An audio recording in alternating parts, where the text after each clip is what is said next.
we are waiting to enter the theater for Great Moments with Mr. Lincoln, we'd like to tell you the story of an unlikely friendship that transformed America forever.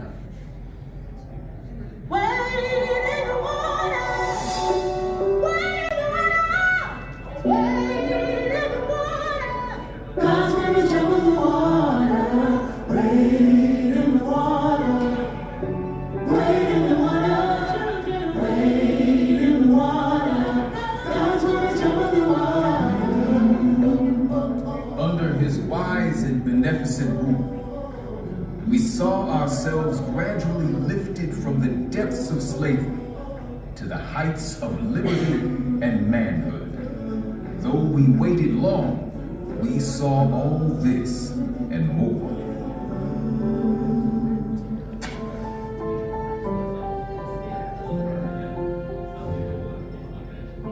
Abraham Lincoln is known as the Great Emancipator, but the moniker wasn't earned overnight.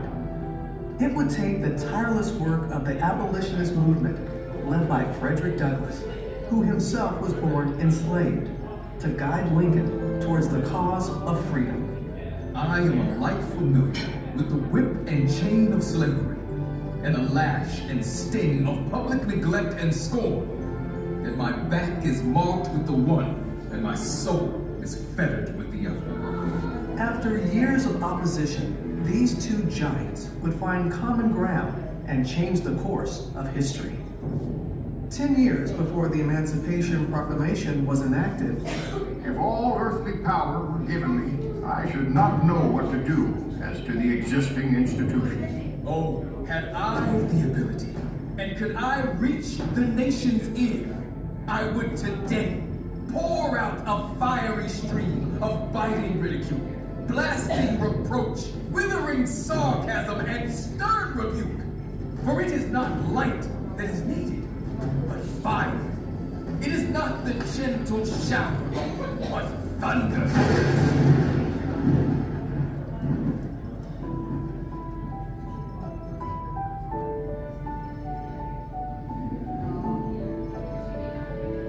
Frederick Douglass never had a pair of pants or shoes until he was about 6 or 7 years old. He would sleep head first in an old corn sack with his feet hanging out on cold winter nights to try and keep himself warm. Teaching the enslaved to read was illegal, so young Frederick secretly traded what little food he had in exchange for reading lessons. It just shows how much he understood how education was going to be his key to freedom. And a key to freedom it was. At the age of 20, Douglass made a daring escape and went north, settling in Massachusetts. There he soared. From orator, The one cannot be truly free, while the other is a slave. to newspaper editor, Truth is of no color. and best-selling author. From that moment, I understood the pathway from slavery to freedom. He was the central voice of the abolitionist movement. He had this natural gift for communication. He was eloquent. He was charismatic. There wasn't a venue, a building large enough to hold people who wanted to hear. Would you have me argue that man is entitled to liberty? That he is the rightful owner of his own body? Must I argue the wrongfulness of slavery? In a time like this, scorching irony, not convincing argument, is needed. Much of Douglass's irony was directed towards Washington, D.C. and Abraham Lincoln, the anti-slavery president who took office just as the Civil War began in 1861. Anti-slavery is very different than being an abolitionist. It was very gradual that most anti-slavery candidates believed in the abolition of slavery. I do not suppose that ultimate extinction would occur in less than 100 years at the least. That would have put the end of slavery in 1958. And for Frederick Douglass, that's outrageous. Mr. Lincoln is quite a genuine representative of American prejudice, and far more concerned for the preservation of slavery. Douglass was relentless in his fight for freedom, And with the steady drumbeat of the abolitionist movement in his ear, Lincoln signed the Emancipation Proclamation, freeing enslaved people in the southern states, and for the first time, making it legal for all black men to fight in the Civil War. These new soldiers injected the Union Army with much needed manpower, but still, they faced discrimination and disparity. Douglass is so outraged that he makes a trip to D.C. and decides he wants to meet with Lincoln himself. To his surprise, Lincoln agreed to see him immediately. He was ushered up past all of the people that were waiting to see Lincoln that day. And just imagine this visual of this black man just bounding up the steps, and people are looking at him like, who is that? Lincoln begins the conversation and he says, "Hello, Mr. Douglass," essentially. "It's good finally to meet you. I've read your writings a lot. I know you've been very critical of me."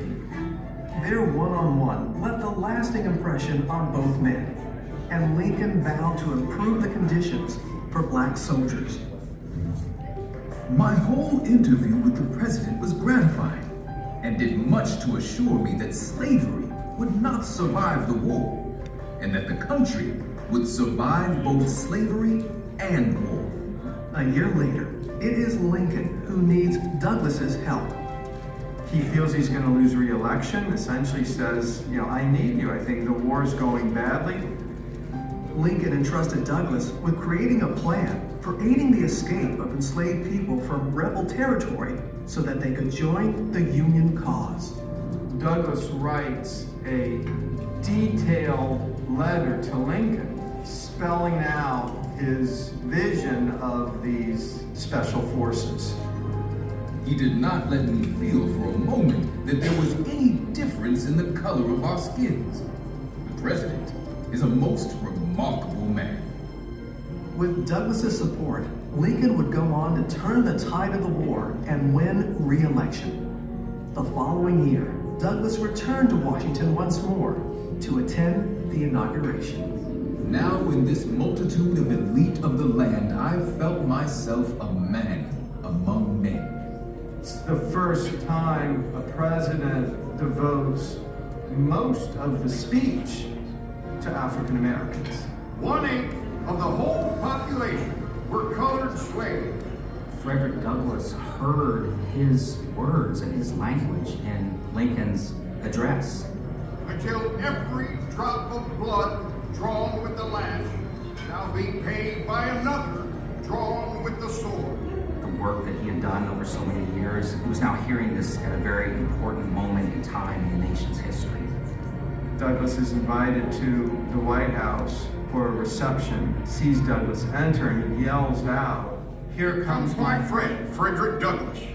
There is no man in the country whose opinion I value more than yours. Mr. Lincoln, that was a sacred effort. Oh, freedom. Oh, freedom. Oh, freedom. Frederick Douglass spoke truth to power, and he never stopped fighting for his people, and he understood that the struggle continued. He said, without struggle, there is no progress. Power concedes nothing without a demand. It never did, and it never will.